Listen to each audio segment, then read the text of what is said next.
Welcome back, listener land. You have found again to All the Cars I've Loved Before, your authoritative podcast on automotive nostalgia, where every car tells a story, every car has a culture, and that means it's time to plug in, dust off, and get a little grease under your nails and slip on that favorite oil-stained car-themed t-shirt. And I have kind of, I am here in the panhandle of Florida wearing a collar that makes me formal in these environs, but my broadcasting partner here seems to have quite a springy t-shirt here. What you got there? Yeah. Bright red, you're summoning the flowers and bees. Yeah, so this is I purchased it online from Fresha Brothers Antique Volkswagen Repair in, I don't know, since the 50s. Greenwich, Connecticut. Greenwich, right? Connecticut. Or is it Stamford? Yeah. Nope, it's Greenwich, Connecticut. It's on my shirt. What a fantastic shirt. Yeah, Fresha Brothers, Freccia. Look them up. So if you're in Connecticut, in that area, they do it all. From upholstery to tops. They'll rip it apart, put it back together. Yeah. All things air-cooled. And just a little quick trivia, maybe not trivia, but yeah, they got started repairing Volkswagens when they were one of the original repair places right near the Volkswagen dealer in Greenwich. It's her dad, right? Her grandparents maybe. Yep, grandparents. I think the Fresha Brothers business has been around for over 100 years. I think they got started painting wagons. Wow. Strawn wagons, something like that. Way back. So the old cars. So I'd like to have a full buggy restoration. New horse and one horsepower, please. Well, now it's all air cooled. So Volkswagen horses Porsche. Themselves were air cooled, from what I know. But I've heard. Now, have you tomorrow? Tomorrow, if you're listening to this, depending on when you're listening to this, but on April 1st, we are going to have that great interview with Guinevere Fresha, third or fourth generation of that family. And she runs all the social media for that family and that business. And now you're not playing an April Fool's joke on us here with that. Nope. You better not be. We can't joke about that. Now, Guinevere is not an April Fool. No. She's the best. She's the April Queen. Now, have you been in contact with her? Because we interviewed her some time ago, and I know y'all kind of kept in touch. She's really been a great friend of the show. Yeah. Just more on social media posts. Gotcha. So and she's the power poster, like you said. Mm-hmm. Yeah, I did drop her a note yesterday, just letting her know that we were going to air her episode tomorrow. Yeah, and she handles all the media for that company and does a fantastic job. Check them out, Fresha Brothers. Google them. And I did want to pivot quickly, welcome new listeners. As we like to say, we're heard around the world. Paris, welcome to our listeners in Paris. I think that's a relatively new market.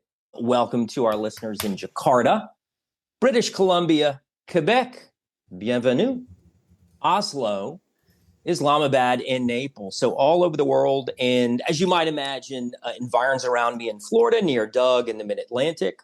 Also some places in California, the Midwest. So welcome back. It's great to have all of you. And we're trying to read some reviews. Let's see. Let me pull some of these. Reviews from the new website.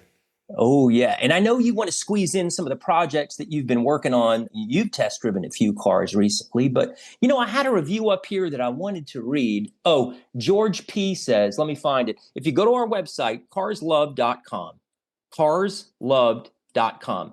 We have reviews and Doug worked to get we totally redid the website and Doug redid it. So all these reviews just kind of scroll by when you're on, which is really neat. So here we had one. The review carousel.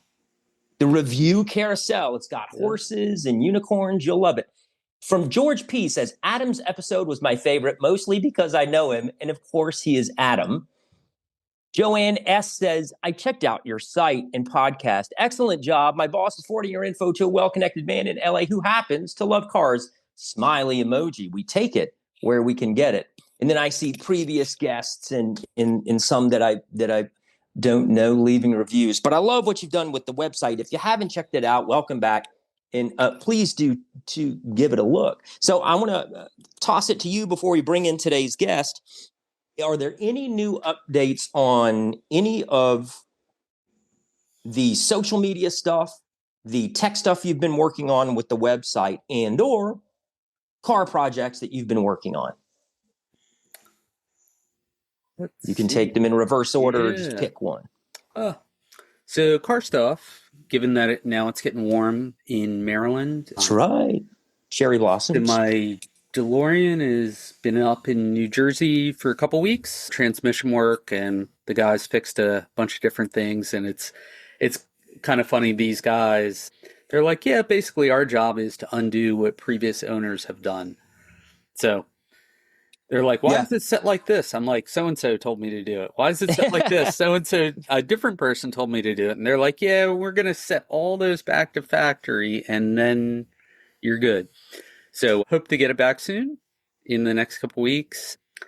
My 1990 300ZX, which was my dream car in high school that I didn't own. I bought it 30 years later, which has been sitting in my garage for a couple years. 5 different colors. I got motivated. I'm putting a new starter in it. And the plan is to have one of our previous guests, Matt Pratt, who owns Top Coat Garage, is going to paint it for me. And I'm super excited. We're going to go from, it was originally black. Now it's about 5 different colors. And we're going to go to silver. The Z of many colors. Yeah, I think they made a Broadway musical out of it. I want to buy a car that's just beat up with a destroyed finish just to bring to that guy. Interviewing him was so interesting. I think at one point I just lost all sense of time and script when he started speaking about the paint process and all the wonderful. Well, you asked some great questions. I can't wait for that episode to come out. Go live. Yeah, and that's a good point too. Is that if those of us out there that have podcasts, so Doug and I took the last month off, it was very busy, but we have a whole bunch of things queued up, right? And so they're waiting to go. So even though we interviewed Guinevere a while ago, her episode is dropping tomorrow. Of course, you'll hear this at some time in the future. So yeah, it's good to be back. Good to be back. Speaking of, I think it's time to bring in today's very special guest, Doug. So could you give us a little bit of a primer on how he came into your life? Sure. Well, let's see. We could probably thank social media. I think between Facebook, probably a Facebook group that I'm a member of called Katie's Cars and Coffee, which you and I attended, but we got there too late a couple weeks ago and everything was gone. I found this gentleman, Ivan Katz, who lives in the Maryland, DC, Virginia area. And turns out he also has a awesome YouTube channel called Drivin Ivan. And he reviews all kinds of awesome cars and different people and goes to those big car shows big and small. And he's just everywhere. And he owns, 30 cars. He comes from a car family. And the thing I love, maybe it's just me thinking about, people being separated 6 degrees of separation, is his grandfather had a car radio business in Alexandria. His grandfather was Morris Katz, and it was Morris Katz and Sons. And my grandfather's name was Morris Katz, and he sold radios for cars. Cars way back when didn't come with radios. Sure. Ivan, is all that true? And I don't know when they started coming with it, but they were optional for sure, especially on the early ones. So I feel there's some connection there, and we both love cars. Ivan, welcome aboard. Wow, thank you so much for having me, you two. This is awesome. And thanks for that kind introduction. And welcome. My granddad's motto was, ever since there were car stereos. So, moving on to, I guess, when they opened the business in the 60s, cars came with radios. Some didn't, like you said, but, we got a lot of cars from everywhere. Yeah. I mean, Porsches, people could drop their car off, head into DC for their job on the metro, come back, get a new interior or get a new radio or get their radio repaired. We repaired radios. Ooh. Crazy stuff. Yeah. And, I'll throw in a little celebrity thing. One day I was in there And this lady happened to travel with a recorder, and it broke on her. And they said, "Where do I go to fix this?" Mara's Katz and Sons. And Alice from the Brady Bunch was in there. No way. I don't know if you guys knew who that is. Maybe that's after your time. Very Alice, fantastic. Yeah. Alice from the Brady Bunch was kind of famous. So to see her. Very. What kind of car did Alice have? You guys don't understand. There were only a certain number of TV shows back then. I'm not as young as I look, so yeah, I do remember Alice. Maybe it was in reruns. We're closer in age to you than you realize. All right, that's good. That's good. But what kind of car did Alice have? Well, she didn't. She was probably getting driven because she was in town for something or something else. Oh, okay, right. Yeah, gotcha. A recorder, and it was broken. I mean, they could fix anything. They really could. My dad could fix anything. My dad could put on a convertible top if he wanted to. The only thing I ever did, I know you're going to ask me about my first car. One day on a Sunday, my dad could fix anything. And my car was not running right. And one day on a Sunday, we went there and we went to Track Audit. It was closed on a Sunday. And he said, "Ivan, you see these hands?" And I said, "Yeah." He says, "They're clean. And they're going to stay clean because you're going to do this." I put in the water pump in my 1970 Chevelle Malibu Convertible with a 307 and a Rochester carburetor that nobody could tune. And so that was my first car, 1970 Chevelle Malibu Convertible. And I believe pictures of this car are embedded in at least one, if not more, of your videos, I think. What does Drivin Ivan drive is a very funny, that's a funny video because it's the first one I did. But yes. There is also, I didn't tell you this story, maybe it's a good one. In Old Town, Alexandria, there were parades, and we all had convertibles. My dad was like, my dad had we all had Cadillacs. My granddad was obsessed with Cadillacs. So we had a 70 Coupe de Ville convertible and turquoise with white leather that I took my driver's test in. And my mom had a 66 Dodge Dart convertible. And she, that was a very cool car. We would drive it in the parade. I drove that car in the parade. And our dignitary did not show up that day. We driven in so many parades. My brother went and picked up Art Monk, the Redskins player, at his house. Oh, wow. He was a big Redskins fan. So he was thrilled to do that. But that day, no dignitary showed up. And I drove that white Dodge Dart. It was my absolute Ferris Bueller moment because I drove it. I said I had two pretty girls, my friends back then. And I said, "You on the back, wave, you sit next to me." And we just drove right through the parade. And that video is on YouTube. Search Drivin Ivan 1966 Dodge Dart or Old Town Parade. It's so funny because the announcer doesn't have any idea what's going on. And I got to drive through a parade with no dignitary in the car. It was hilarious. But anyway, so another Alexandria story. Where did that first car come from? Oh, did I jump in front of you, Doug? Did you hop in with something? That was the same question I was going to ask. Reading your mind, same wavelength. Yeah. Well, again, this is an interesting story about the business too, because somebody came in, I think at the time, a new top on a car was like $700, $900. Yeah. And the guy came in with this Chevelle and he was like, "I could sell it for that. I'm not going to spend $700 or $900 on the car. I could sell it for that." And it was, I think my dad or my uncle, somebody bought the car and my dad drove it home. And it was a sky blue. It was a light blue at that time. And by the time I had it, I painted it a little dark or whatever. I did a lot of stuff too. Totally ruined it. And the selling of it was a good story too. But anyway, it was driven home and my dad was like, "Oh, you're never going to have this car." I was given the car pretty quickly after that. Yeah. I needed it. So it was my first car and it was bought from a customer probably for somewhere around $700 or $900. 1970 Chevelle Malibu Convertible, 307, but still, how much is it worth today, right? Yeah. How much did I sell it for? That's the question. Yeah, not a bad car for a teenager. Yeah, it was pretty cool. Convertibles are cool. I love convertibles, and we had them. Yep. Same. My brother didn't like them, and he had a Plymouth Satellite, like from the B-52s, Planet Claire. Yeah. It's as big as a whale. Yeah, that one. Well, that's another one. That's cool. Love Shack. But so and they had, both my brothers had Vegas, so 2 Vegas, and I got to drive Pintos, I got to drive Yugos. I mean, I drove a Pinto very early, and that was one of my first cars driving. Now, when did you? I don't want to hop in front of Doug here. That's but okay. You got the bug for European cars pretty quickly. So how did that happen? Were you a student of design? Was it happenstance? I did my homework and I saw you guys. You guys have an RX-7 video out there, don't you? You just recently did a podcast on an RX-7 or something like that, or Correct. you Correct. covered the RX-7, right? Yep.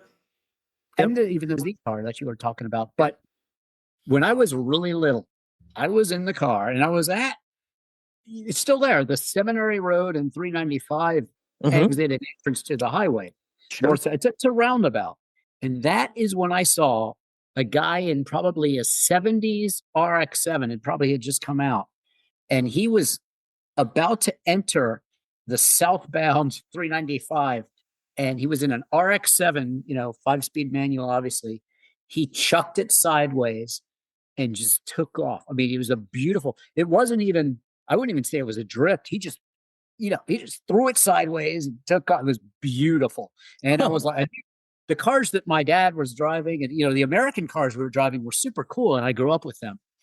But I wanted to do that. I want to drive sideways. I love one of my things to do is drive a car on the edge. I'm very fortunate to live near twisty roads, and I could take 1, 2, 3 cars up a day within 5-10 minutes. I could experience some magnificent driving. And that was the first car that showed me the way. I mean, RX-7 is an incredible handling car. It's the 70s, and American cars, if you threw them sideways like that, the body roll, it was only in like Chips and like, the shows we watched back then that car could be driven like that, because otherwise bouncing back and forth and just, you would lose it because the suspension was so loose. And again, there's a place for that. I love a Cadillac suspension or a Lincoln suspension from back in the day. But I, at that point, was so intrigued by a car that could handle like that. It was incredible. Like your Z car, your 90 Z car, again, I don't know if yours is a turbo or not a turbo. Not non-turbo. Okay, but still, I drove one of those very early on, and man, you could get that thing loose very easily. It had a lot of torque. Yeah. Right? Well, especially if it's been raining. Yeah, it's no, really absolutely good in the rain. But they're wonderful driving cars, and that's what the Z car did. I mean, a neighbor had an early 70s. I started, I remember the first Z car showing up. I remember the first Mazda Miata that a 4-star admiral that lived on my street had. I remember that. It was paradigm shifting. I mean, all these kids and everybody that loves Miatas and everything now, and they love to trick them out and do this and do that. Yep. Just the stock Miata, having something reliable like a Z car, an RX-7, it was generally more reliable than an MG or a Triumph or a, or a lunch. Or a lunch. I mean, come on. Yep. I've always been one for trouble. And, these cars. That's why my daily driver is a Prius, honestly. I love the Prius. Okay. I have a video. Prius, the best car in the world. Now, speaking of videos, all right, let's hit pause here for a quick second. Take our breath, breakneck pace that we're going here. I want to ask about, all right, so the YouTube videos, if you're not aware of Drivin Ivan's content, check him out on YouTube. So many wonderful videos. He'll review a car, talk about the cars that he owns, talk about the questions everybody wants to ask. What are the costs associated with these old exotic automobiles? He'll go to all kinds of car shows. I forget one of your videos that was just recently posted where it was, but so watchable. And the fact that you did this professionally for a long time really comes through in the quality of the videos. I really want our listenership to give it some time. Go on YouTube, check it out. And here was my question. You talk about driving through these winding roads, and from the videos that I've seen, do you still live near there? Because I know that you took some of your cars through these winding, idyllic country roads. I mean, it looks like an Audi ad. It's beautiful. You still have access to that sort of those environments. Yeah. Like I said, I'm currently down in Florida where the roads are not so exciting. But yes, I live in an area where there are very twisty roads, and it is absolutely awesome. Yeah. It's incredible. My drive to Katie's Coffee is great. It's just fun. It's a little longer than it used to be when I lived in in the DC area proper. But yeah, I'm very spoiled. It's going to be hard if someday when I want to, sell and be someplace warmer or something. I love it down here, down south, but I am very lucky to live where I live. And yeah, the roads are incredible. I can take a car or 2 or 3 up there a day, and it's nice. Interesting. So are you snowbirding in a way? Sometime down here, sometime up there, or I'm kind of snowbirding. I came down so here. jealous. You guys know what date it is. I've been down in Florida for a while, and I'd already been down here once in January. Gotcha. But yeah, I'm down here for the Amelia Ivan. It's called the Amelia now. Haggerty's Amelia, and they are very, it's a great event. It's well run. Next year, I'll probably hit the one that's in Miami and then hit that one. So yeah, I like to get out of the DC area when it's cold because I'm like, I'm over this. I hear you. Yeah, totally.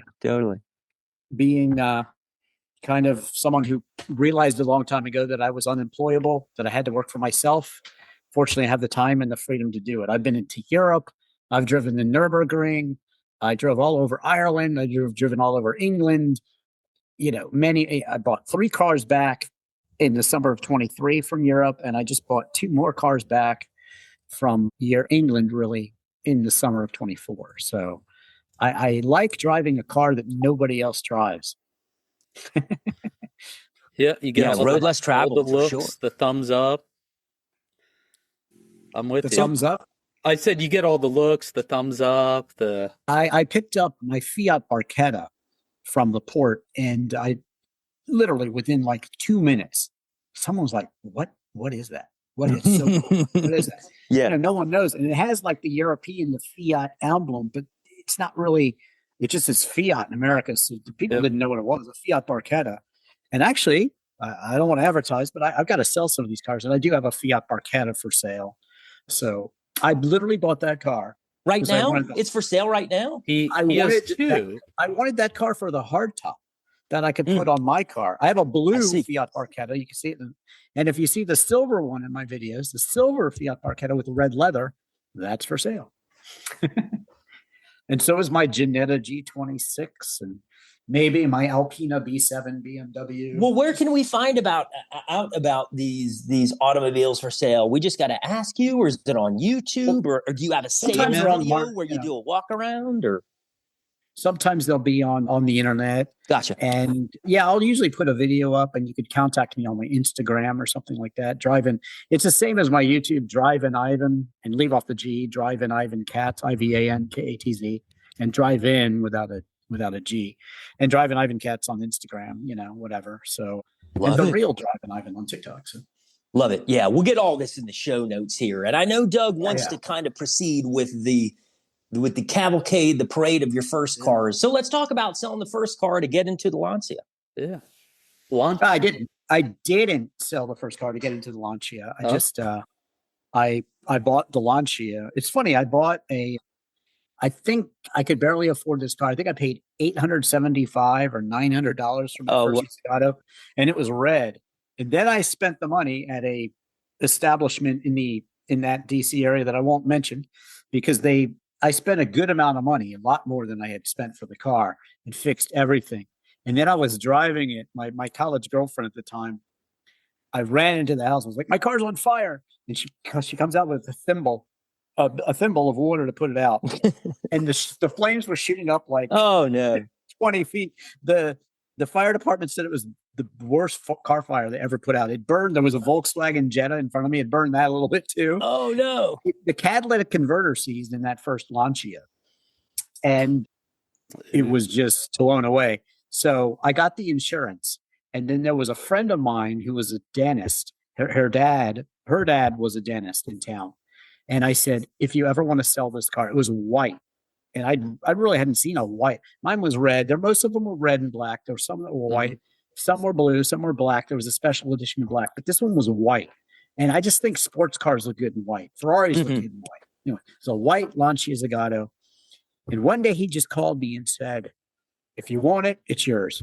And he said $1,750, I think, $1,750. And it was far better than the car I had before.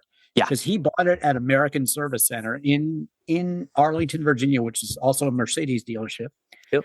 And it was, I have the original receipts and everything, but $12,950. It was like $13,000 in 1981. That was a lot of money. Yeah. And that was a heck of a lot of money. And what So I bought was it? that. 1981, Ivan? Model year? 1981. Yeah. The 82s had the different grill, similar to my Delta Integrale. So, yeah, I had that for many, many, many years. And then I sold, I can't remember. I think I sold the Chevelle first. Did you want to hear that story or? I don't know. There is so much to get to, and time is melting away. Yeah, let's hear it. I mean, it just real quickly, it was at the shop because it was, I think they were getting ready to close the shop down in the 2000s sometime.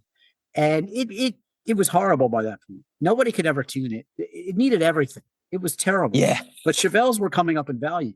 And there was a guy, he was sitting out there every day. He started contacting me every day or so and offering me more money. He was offering me $1,000 more a day. And finally it got to a point where I was like, all right. And can't say no forever. money. Yeah. Like I said, I'm in real estate. I've renovated houses, been a realtor, and I used the money for the Chevelle to put my down payment on my first investment condo, which I still own. And I call it my Ferrari fund because someday I'll sell that and buy a really cool car. I love that. A Chevelle, my first car, into a condo and then turn it into a really cool car. We'll get there for sure. Yeah, love that. Can I hop in, Doug, or did you have something you want to ask? No. Yeah, okay. So want to ask about a couple of cars. So do you still have the 928? Yes, I do. It's my second one that I've owned. This one's a 5-speed manual, 1978, first year. First year in the US. Yeah. It's not I don't believe in buying super clean cars. It's just not my thing. Okay. I know that people love that. I like to buy drivers. This one is definitely a driver. I bought it from a guy in the rural area of the DC area, and he maintained it himself. It had like a funky shifter on it. You can see it in the video. Just search Drivin Ivan and Porsche 928. You'll see it. But this car, in fact, I'll tie it back to Morris Katz & Sons, the car stereo shop. Please. I was fascinated by sports cars, and the Porsche Heichmann at the time was in Alexandria, and they came by they had a 928 and a 911, and the salesman was like, "Oh, the 928 is so good. It doesn't even." I was like, "It's an automatic," and he's like, "It doesn't matter. There's so much torque in this car. It's amazing." And so I owned an 84 automatic, and he's absolutely wrong unless you're talking about a later car. 87, the S or one of the later cars are fast, even in an automatic. However, having owned both now, the 5-speed manual dog leg shifter. The dog leg is the best. First is dog legged, and that's because nobody wants to be in first gear on a racetrack, whatever. It's incredible. It is the absolute German Corvette. It is so fast. Oh, wow. Got so much torque. Mine's kind of a dog, I don't care. It's not a perfect example, but man, I love to drive it. It's a really cool car. Really now, how often do you drive it? It's been, pretty regularly, but it's been acting up. I get them running and then I drive them. And this one had a key issue where you stuck the key in and it was really hard to start. So I had that fixed. And then I started driving it all the time. Now I think it's got 2 fuel pumps, I think, and one of them's acting up. So, it's always, when you have this many cars, and that's the thing, that's why I want to sell some, something's always breaking, and they all break at once. And it's hideous. So, I'm experiencing a bit of that lately. And what do you do? What is your go-to when you have an issue like that? Do you kind of troubleshoot it yourself? Do you kind of go to an independent garage with some things? Do you take it back to a dealer specialist or the dealer for other things? How do you handle that on a car? I have my local guys that do stuff for me. And, I'll say to your viewers, I mean, it sounds like you guys are more crafty than I am. You probably do a little more work on cars. I hate working on cars. I hate it. Like I said, I've done it. The water pump, I did the alternator on my 911, my air-cooled 911, and the starter on that one, but it takes me forever. It's not what I specialize in. So knowing people in the clubs is good. And if you know someone that likes to work on them and they do it for you and you can give them a little bit of money or something, why not? That's been especially helpful with me with the Lotus. I have a Lotus Esprit.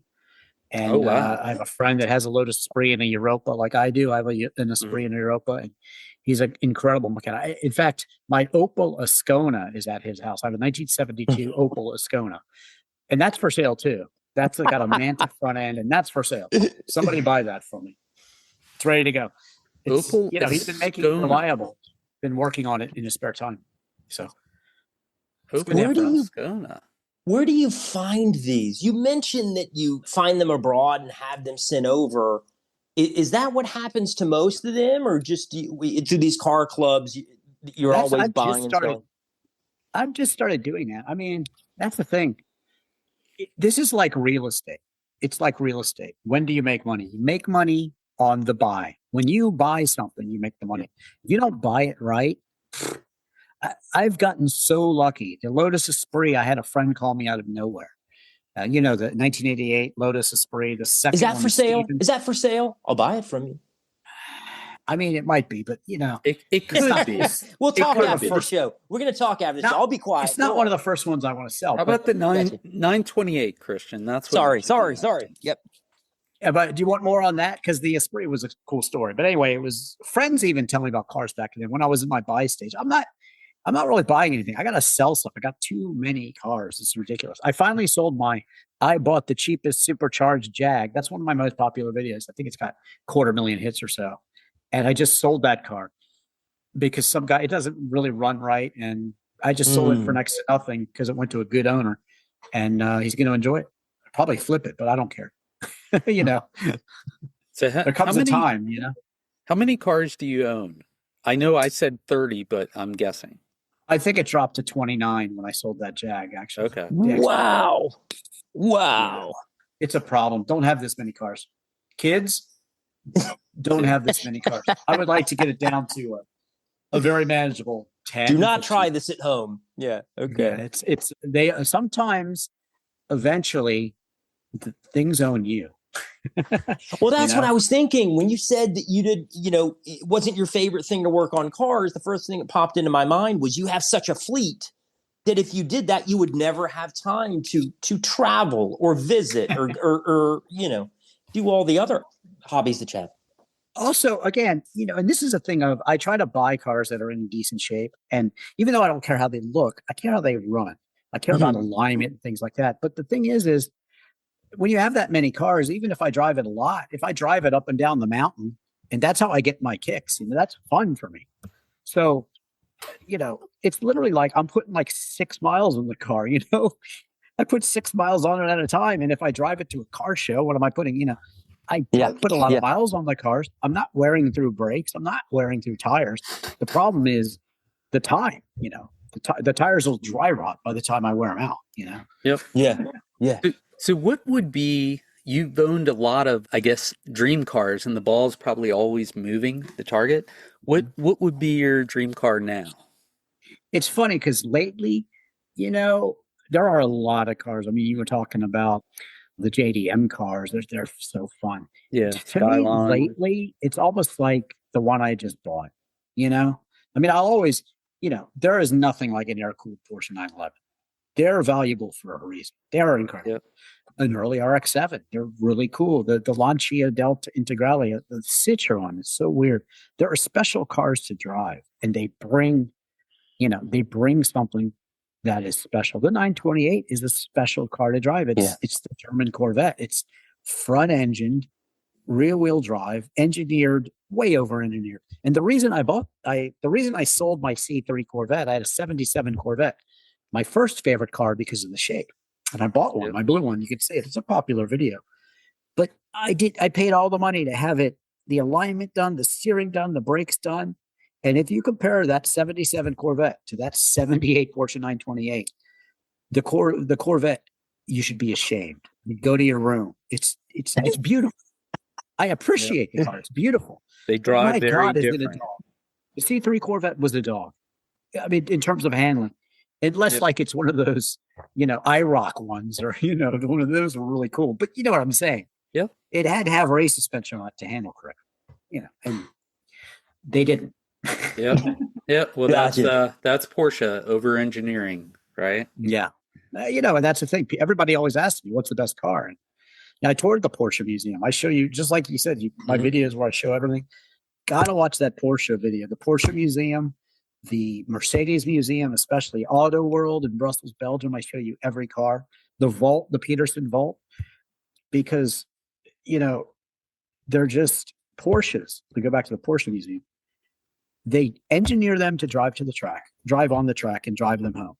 And have I done that? Yeah. My 996, my 2000 Porsche 996 that I just drove last time to Florida. Yeah. 2,500 miles in a 25-year-old car. What could possibly go wrong? That's what that video is told. Something went wrong. Watch the video. But okay, I drove that to the track, and I picked up a lady friend and took her out to dinner on the way back with the top down. And it was 95 degrees that day. Uh-oh. Show me a car that can do that. Yeah. Show me. I was not driving slow on the track. I was 8, 9 tenths. And they're amazing cars. They really are amazing. Love that ending segue here. So as we ramp down and guide the podcast gently to the off-ramp here, one last reminder to our audience, you got to go check out these YouTube videos. But I forewarn you, set aside a period of time because they're compelling and watchable, and you'll be under the hood for quite a while. But I got one last question for you on the way out, Ivan. Let's go back to the Audi TT, your 2001 Spider. And okay, so you have it in, let's see if I get this right, Laguna Seca Blue, which is the BMW racing color. But I want to hear about the baseball glove leather. Is that the interior? Is that what you're referring to? Or the top? Yeah, baseball glove leather was an option. If you want that, it's going to have to be that that gray color that looks a little wet still. Gotcha. I think they did another ones, but the first edition was like gray and it looked wet. And that's the only one where you could get that baseball glove leather. The stitching on the side, it's the color of baseball. The stitching on the side comes around. I get it. Yeah. It is so cool. I was just saying, if I had to sell every one of my cars, that thing is all-wheel drive. It's a 2-seat convertible. You can spin in place in that car. Watch my review of that car. Just search Drivin Ivan LETT. You can, and I have 2 other videos in the snow, but the review contains that. So you can literally spin in place in that car. It's not an Audi Quattro. Little trivia for you. It's a Haldex. And where else will I find a Haldex all-wheel drive system? In the Bugatti Veyron. So it's that all-wheel drive system. And so it's incredible. That car is incredible. So fun to drive. And it's a Volkswagen to maintain. You will replace every part on it because they're terrible out of warranty. Audis, they're terrible. But you will want to because it drives so incredible. And with that custom Laguna Seca blue paint, it's forget about it. Beautiful. Yeah. Ladies and gentlemen, you are only going to get these insanely quirky nuggets from Drivin Ivan. And hey, I got to tell you, it was a complete pleasure meeting you. And Doug and I have been talking about having you on for months. So this was really a bucket list thing for me. I want to thank you for making time and thank you for being here, my man. We had a blast. Thank you so much. Really appreciate it. Yeah, we'll have to have him back. Can we have you back to talk about more cars? And that's the problem with this guy is that, 35 minutes into the discussion, we're only getting started and I can feel the energy and juices just starting to explode, but we got to land it. We'll have you back at a future time. Again, Drivin Ivan was a pleasure. Thank you. Enjoyed it so much. Thank you. Rock and roll. We will have you back. You have just heard the high-revving, low-mileage, late-model herd round the world podcast on authoritative podcast on automobile nostalgia. You can tell we haven't done this in a month. He's Doug. Reach him at doug@carslove.com. I am Christian. Reach me at christian@carslove.com. You know how to get a hold of Drivin Ivan. He's all over the place. It'll be in the show notes, so please follow and tell a friend if you've liked what you heard. Go to carslove.com for all of our coordinates. I'm sure we'll see you at the next local car show, showroom, race strip, or concourse. We appreciate you listening, and we will see you next time.